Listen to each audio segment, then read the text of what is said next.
오늘의 말씀은 마태복음 5장 13절입니다. 너희는 세상의 소금이니 소금이 만일 그 맛을 잃으면 무엇으로 짜게 하리요? 후에는 아무 쓸데없어 다만 밖에 버려져 사람에게 밟힐 뿐이니라. 아멘. 오늘도 귀한 찬양과 기도와 말씀 봉독에 감사를 드립니다. 지난 한 주는 우리 교회가 영화관 한 관을 대관을 해가지고 영화를 보러 갔었습니다. 신의 악단이라는 영화를 같이 우리 성도들과 같이 봤는데요. 이 영화는 실화를 바탕으로 쓰여진 영화입니다. 1990년 북한에서 심각한 경제난을 겪고 있을 때에 국제구호단체에서 그때 당시의 돈으로 2억 달러를 북한에게 준다라는 요청이 있었습니다. 2억 달러 하면 또 감이 안 오시죠? 오늘날로 치면 한 3천억 원 정도 되는 돈입니다. 그러니까 30년 전에 3천억 원이니까 지금은 아마 조를 넘어가는 가치지 않겠나 뭐 그런 생각이 듭니다. 그런데 조건이 있었습니다. 북한에 교회를 짓고 그곳에서 진짜 부흥회를 해야 된다라는 조건이었습니다. 부흥회를 하기 위해 찬양단을 조직하고 찬양단을 조직하면 남한보다 더 찬양을 잘해야 된다라는 그런 조건이 있었습니다. 가짜 찬양을 준비하면서 진짜 은혜를 받았던 이야기, 그 이야기가 바로 그 신의 악단이라는 영화의 이야기입니다. 더 궁금하시면 직접 보시길 바랍니다. 요즘 영화가 인기를 끌면서 이번 주에 100만 돌파를 했습니다. 야, 많이 봤지 않습니까? 그러면서 잠시 관객 수가 5위에서 원래 5위로 출발했는데 이번 한 주 잠시 1위까지 올라갈 정도로 인기를 끌고 있습니다. 아마 우리 교회 교인들이 가서 1위가 되지 않았나 생각이 듭니다. 이 영화가 참으로 감사한 것은 일반 영화관에서 우리가 평소에 부르는, 우리 잘 아는 요즘에 많이 부르는 은혜라는 찬양이 그대로 나오고, 그리고 우리 찬송가 고통의 멍에 벗으려고라는 찬양도 나오고, 그리고 이 영화에 아주 보시면 아시겠지만 광야를 지나며라는 아주 은혜스러운 찬양도 그곳에 울려 퍼졌습니다. 이 영화 감독은 김형협이라는 감독인데요. 인터뷰를 보니까 이 영화가 이제 막 나오려고 하니까 주변에서 이 영화 하면 실패한다고 만류를 했다고 합니다. 너무 기독교 색채가 강해서 투자받기도 어렵고, 그리고 관객이 찾지 않는 영화가 될까봐 주변 사람들이 아마 이 영화 망할지도 모르니까 하지 말라라고 이야기를 했던 것 같습니다. 그때 김형업 교수는 그리고 감독은 이렇게 기도했다고 합니다. 이 영화를 통해 내가 드러나는 것이 아니라 오직 십자가의 복음과 북한 지하교회 성도들의 눈물만이 남게 하소서. 이렇게 기도하고 열심히 준비하다 보니까 영화가 너무나 잘 된 것 같습니다. 한국 사회에 신선한 충격을 주고 있습니다. 무엇보다 이 영화가 반가운 것은 예수님의 복음을 일반 영화관에서 당당하게 말할 수 있고 인기까지 끌고 있다는 사실입니다. 예수님의 십자가의 복음이 우리 한국 사회에 소금과 같은 역할을 더 많이 하기를 주님의 이름으로 소망합니다. 예수님께서 산상수훈 첫 번째 말씀인 이 팔복 말씀을 하고 난 뒤에 바로 복 있는 자들이 이 세상에서 도대체 어떤 정체성을 갖고 살아가야 할지를 말씀하셨습니다. 오늘 본문은 한 절로 되어 있어서 세 부분으로 나누어서 말씀을 보겠습니다. 먼저 첫 번째 부분입니다. 5장 13절, 우리 첫 번째 부분 화면을 보시면서 읽겠습니다. 너희는 세상의 소금이니. 예수님은 우리를 향해서 세상의 소금이다라고 말씀하셨습니다. 이때에 너희는 소금이 되어라 라고 명령문으로 말씀하신 것이 아니라 너는 소금이다 라는 직설법으로 말씀하셨습니다. 예수님께서 직설법으로 너희는 소금이다 라고 이야기하신 것은 우리가 소금이 되려고 막 노력하는 그런 존재가 아니라 우리는 처음부터 예수님 믿었을 그때에 벌써 우리는 소금이 되었다라는 것을 말씀하고 있는 것입니다.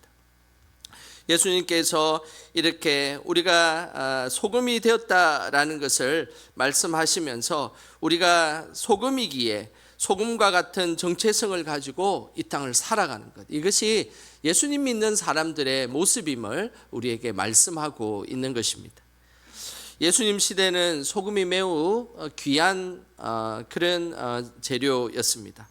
그래서 그때 당시에 소금으로 군인들의 봉급을 줄 정도로 귀하게 사용되었습니다. 그래서 그것이 유래가 되어서 영어로 봉급을 셀러리라는 표현을 쓰는데, 그때의 이 셀러리는 영어로 소금이 솔트이지 않습니까? 솔트에서 이 셀러리라는 용어가 나오게 되었습니다. 그만큼 아주 귀한 것이었습니다. 우리나라도 예전에 군인들에게 봉급을 쌀을 줄 때가 있었습니다. 그런 거와 같은 것이다라고 생각하면 될 것입니다. 그 당시에 소금이 얼마나 귀한 것이었으면 돈처럼 사용했을까요? 소금에 대해서는 성경에서는 3가지 기능이 있다라고 성경은 말씀하고 있습니다. 먼저 소금은 방부제 역할을 하고 있습니다. 그때 당시에는 냉장고가 없다 보니까 고기나 물고기 같은 거, 생선이나 고기 같은 경우는 장기간 보존할 수 없어서 소금을 많이 쳤습니다. 그래야만 썩지 않고 오랫동안 보관할 수 있었기 때문입니다. 우리가 소금이 된다는 것, 그것은 우리가 그 한 곳의 공동체로 있음을 통하여서 공동체가 부패하지 않고 거룩하고 순결한 곳으로 만들 수 있다라는 의미입니다. 이것이 소금의 역할인 것이죠. 출애굽기 30장에 보면 제사를 지낼 때에 소금을 사용했던 말씀이 나옵니다. 제사 때 소금을 사용했던 이유는 제물이 부패하지 않고 그 제물이 하나님 앞에 거룩하고 순결하게 하나님 앞에 드리기 위함이었습니다. 출애굽기 30장 35절에 그 내용이 나오는데요. 우리 같이 화면을 보시면서 함께 읽어보겠습니다. 그것으로 향을 만들되 향 만드는 법대로 만들고 그것에 소금을 쳐서 성결하게 하고. 제사 때 사용하는 그 향은 그때 당시 소금을 이렇게 넣어서 만들었습니다.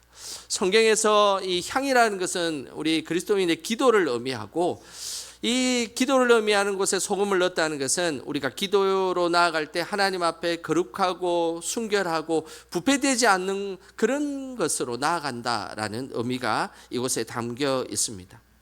우리를 소금으로 불러주신 하나님 앞에 우리도 늘 거룩하고 순결한 모습으로 기도의 자리, 예배의 자리에 나아가기를 주님의 이름으로 축복합니다.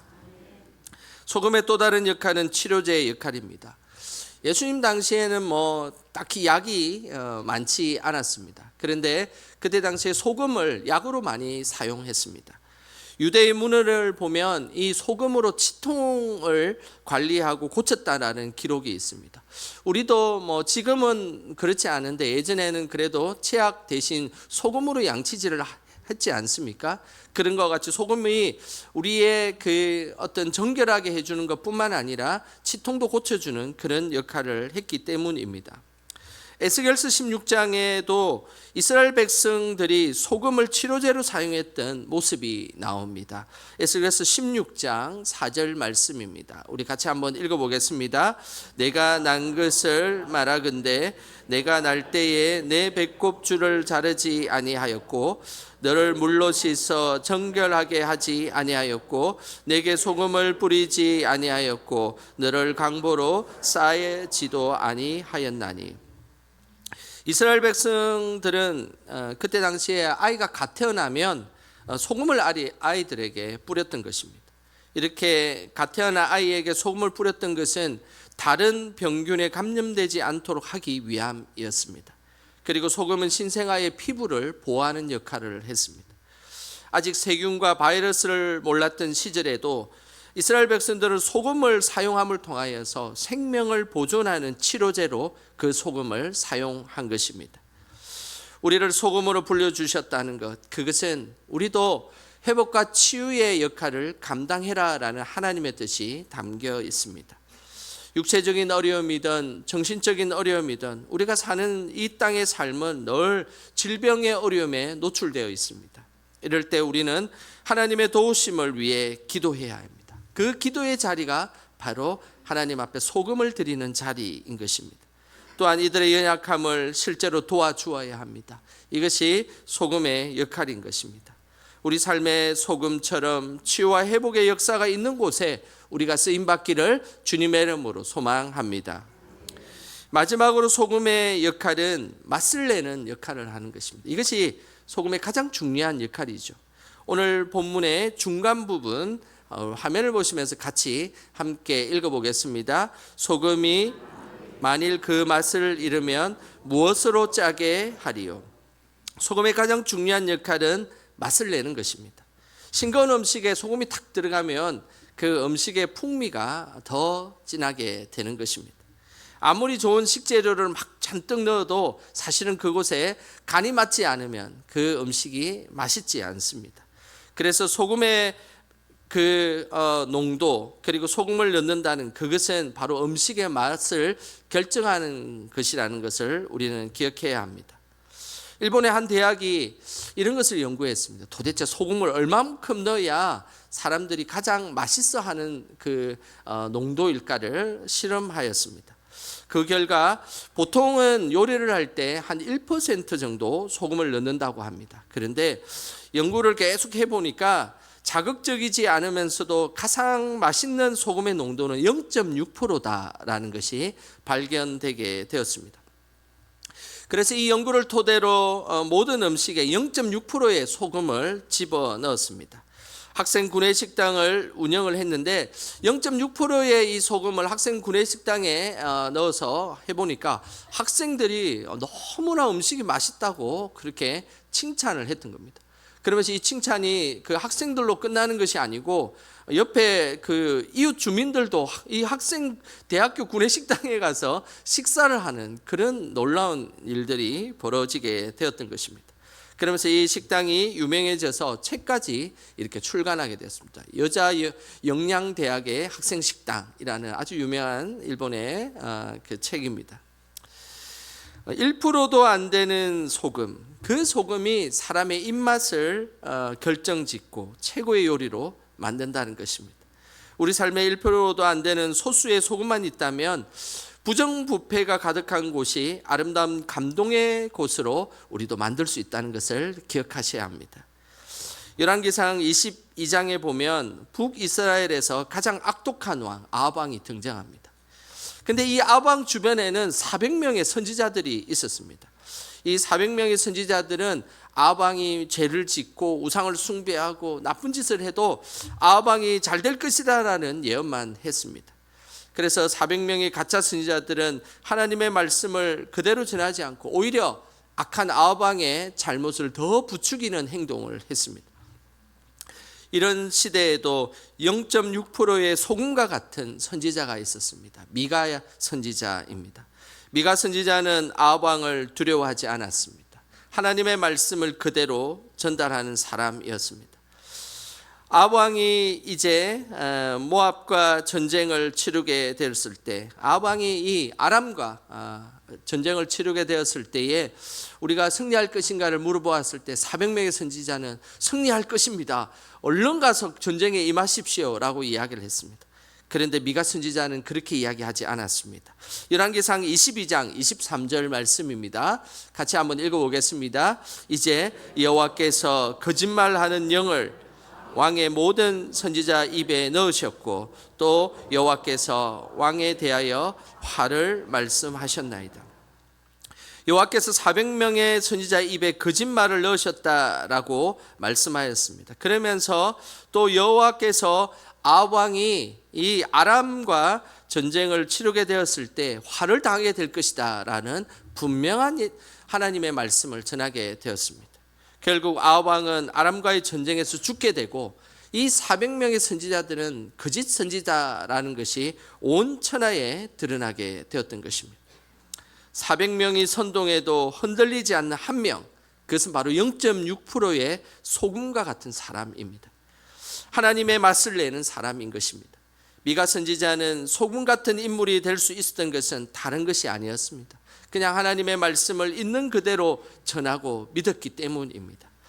이 땅에 우리가 맛을 낸다는 것, 이 땅에 정말로 부패한 것을 우리가 방지한다는 그것은 무엇이겠습니까? 그것은 바로 하나님의 말씀대로 사는 것입니다. 하나님의 말씀대로 사는 삶은 부패한 곳에서 방부제 역할을 합니다. 그래서 그 사람이 있으면 그 공동체가 썩지 않습니다. 또한 하나님의 말씀대로 사는 사람은 사람을 회복시키고 치유하는 치료제 역할을 합니다. 늘 힘들고 어려운 이들을 도와주고 그리고 그들에게 소망과 희망을 주는 것입니다. 그뿐만 아니라 하나님의 말씀대로 사는 사람은 정의가 없는 곳에서 맛을 내는 사람입니다.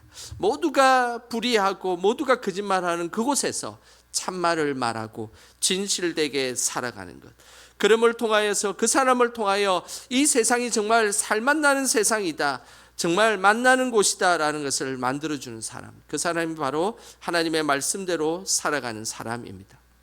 우리 모두도 어떤 곳에 있든지 누구를 만나든지 무슨 일을 하든지 늘 말씀을 통하여서 믿음의 맛을 내는 우리 영광의 성도들 다 되시기를 주님의 이름으로 축복합니다. 우리 인생 가운데 소금과 같이 맛을 내는 인생에 중요한 원칙이 있습니다. 오늘 13절 첫 부분 한 번 더 우리가 읽어보겠습니다. 우리 같이 읽겠습니다. 너희는 세상의 소금이니. 오늘 예수님께서 우리가 소금은 소금인데 어디의 소금이라고 말씀하셨습니까? 맞습니다. 우리는 세상의 소금입니다. 우리는 교회 안에서 소금이 될 수도 있고 그리고 가정에서도 소금이 될 수 있습니다.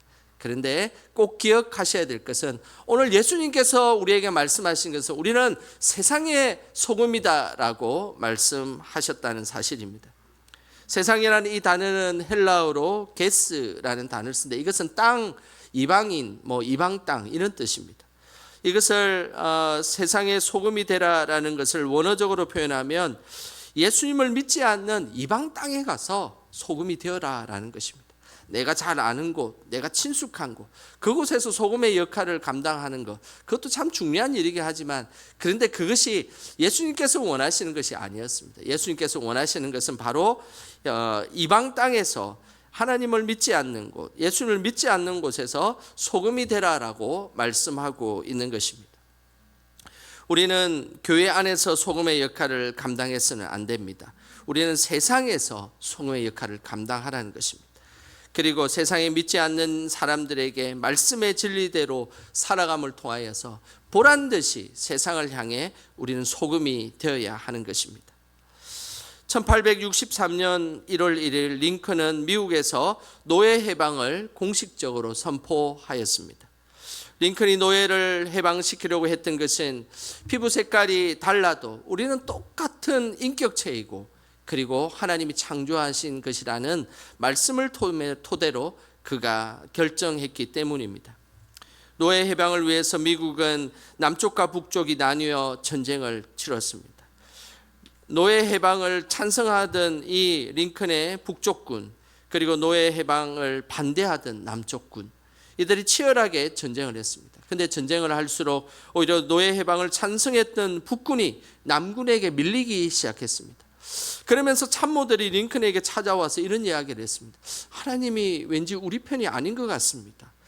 혹시 하나님이 남군의 편은 아닙니까? 라고 이야기를 했습니다. 그때 링컨은 이렇게 대답을 했습니다. 하나님께 우리 편이 되어 달라고 기도하지 마시고 우리가 하나님 편에 서게 해달라고 기도해 주십시오. 세상의 소금으로 살아가는 삶의 기도의 모습입니다. 하나님이 내 편이 되어달라고 기도하는 것이 아니라 우리가 하나님 편이 될 수 있도록 기도하는 것, 이것이 진정한 세상의 소금의 모습입니다. 우리의 필요에 따라 말씀을 이용하는 것이 아니라 늘 하나님 말씀에 우리가 순종하는 것입니다. 이런 사람이 세상의 소금의 역할을 감당하는 것입니다. 하나님은 노예를 해방시키는 것이 하나님의 뜻이었기 때문에 하나님 편에 서려고 노력했던 아브라함 링컨을 전쟁에서 승리하게 주셨습니다. 내 편이 되기 위해 하나님을 붙드는 것이 아니라 하나님 편이 되기 위해 애를 쓰고 노력하자 그 전쟁에 승리케 해주셨고 모든 노예가 해방되는 큰 은혜를 입게 되었던 것입니다. 하나님은 우리가 세상의 소금으로 살려고 노력하고 애쓸 때 분명한 승리를 주실 것입니다. 링컨이 이 전쟁에서 승리하고 나니까 남군들이 비밀리에 링컨을 암살하려고 했습니다. 이 사실을 알고 있던 링컨은 이렇게 이야기했습니다. 만약 내가 암살자의 손에 죽어야 하는 것이 하나님의 뜻이라면 나는 분명 그것을 받아들입니다. 그때까지 나의 의무를 다할 것입니다. 그리고 나머지는 하나님께 맡길 것입니다. 정말 아브라함 링컨은 자신을 녹여서 소금과 같이 세상의 소금의 역할을 감당하게 되었습니다. 그리고 나서 이 이후에 미국 사회는 노예가 해방되고 노예 제도가 폐지되는 놀라운 은혜를 입게 되었던 것입니다. 우리도 이 세상에서 소금처럼 녹아져서 하나님의 영광을 돌리며 살아가시기를 주님의 이름으로 축복합니다. 우리가 세상의 소금으로 살아갈 때에 하나님은 큰 영광을 받으십니다. 그런데 우리가 살아가다 보면 세상의 소금의 역할을 감당하지 못할 때가 있습니다. 그러면 무슨 일이 일어날까요? 오늘 본문 13절 마지막 부분에 이렇게 말씀하고 있습니다. 같이 한번 읽어보겠습니다. 후에는 아무 쓸데없어 다만 밖에 버려져 사람에게 밟힐 뿐이니라. 예수님께서 말씀하셨습니다. 우리가 세상의 소금으로 살아가지 못하게 되면 밖에 내버려지고 사람들의 발에 밟히게 된다라고 말씀하셨습니다. 이스라엘의 소금은 바다에서 채취하는 것이 아니라 땅에서 나기 때문에 짠맛이 없는 그런 소금들이 생각보다 허다하게 있었습니다.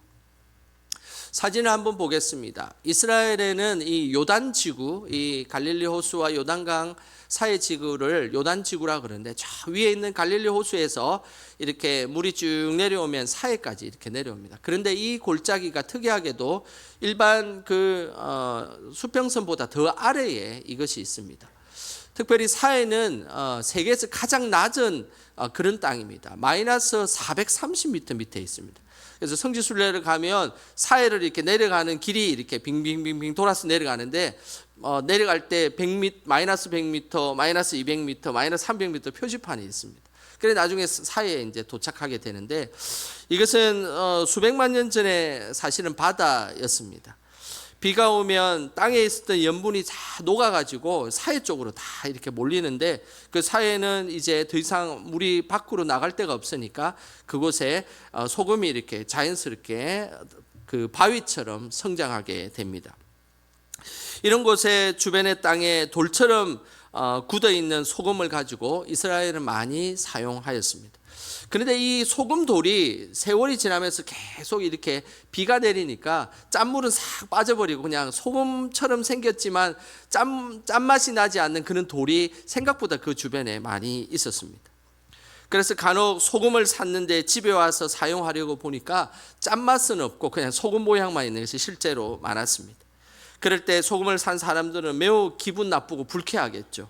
그래서 그 소금을 집 밖에 이렇게 보통 버리게 됩니다. 왜냐하면 그 짠맛이 없는 그 돌덩어리는 아무 짝에도 소용이 없기 때문입니다. 그래서 사람들은 길가에 그 짠맛 없는 소금이 있으면 그냥 밟고 그냥 지나가는 겁니다.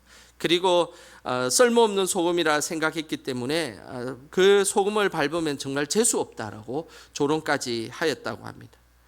우리의 믿음도 마찬가지입니다. 우리가 이 세상에서 말씀으로 소금의 맛을 내지 못하면 늘 우리는 세상의 조롱거리가 될 수 있다는 것을 기억하셔야 합니다.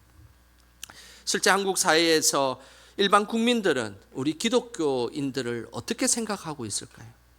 작년 1월에 목회 데이터 연구소에서 발표한 자료를 제가 한번 보여드리겠습니다. 한국인 종교 선호도 추이 분석을 했습니다. 도대체 한국 사람들은 어떤 종교를 좋아할까? 불교, 천주교, 개신교.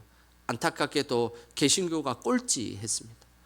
불교와 천주교는 그래도 우리 국민들의 50%, 반 이상이 그래도 종교를 선호했는데 겨우 개신교는 3분의 1 정도밖에 선호를 받지 못했습니다. 그리고 더 안타까운 것은 불교와 천주교는 시간이 지나면서 자세히 보시면 조금씩 그 선호도가 올라가고 있는데 개신교는 시간이 지날수록 그 선호도가 내려가고 있다는 사실을 우리는 기억해야 합니다. 우리 개신교가 물론 세상의 인기를 구하는 그런 종교는 아닙니다. 하지만은 최소한 개신교가 불교와 천주교보다 가고 싶고 배우고 싶고 선한 영향력을 끼치는 종교가 되어야 되지 않겠습니까? 그렇게 되지 못한 것은 다 우리의 책임인 것입니다. 예수님께서 오늘 우리에게 이렇게 말씀하십니다. 너희는 세상의 소금이다 라고 말씀하셨습니다.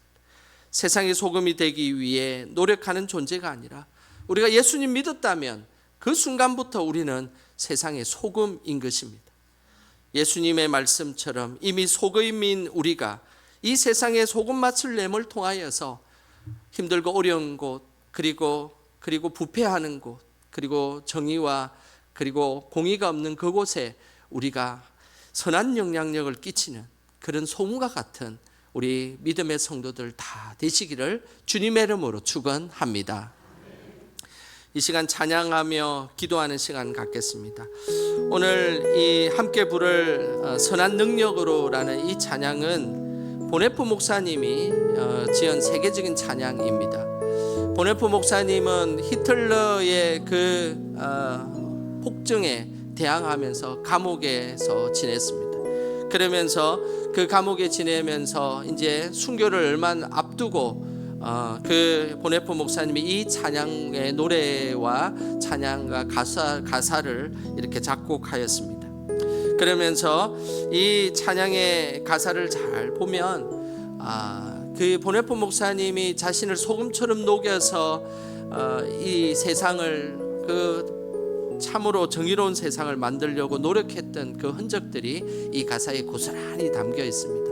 이 시간 그런 마음으로 우리도 소금이 된다는 그 마음으로 이 찬양 같이 한번 불러보겠습니다.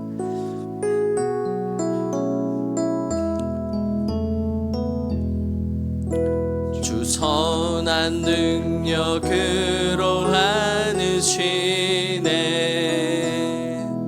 그 크신 팔로 날 붙드시네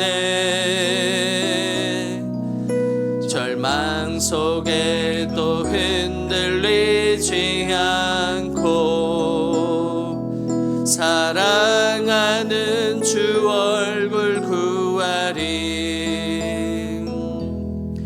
선한 능력으로 일어서리 주만을 취하리 믿음으로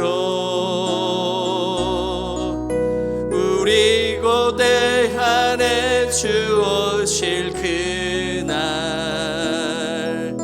영광의 쇠날을 맞이하리 주님이 마신 고난에 주님이 마신 고난에 쓴 잔을 우리도 감사하며 받으리 주님의 남은 고난 채워가며 예수와 복음 위에 살리라 선한 능력으로 일어서리 주만을 취하리 믿음으로 우리 고대 안에 주 오실 그날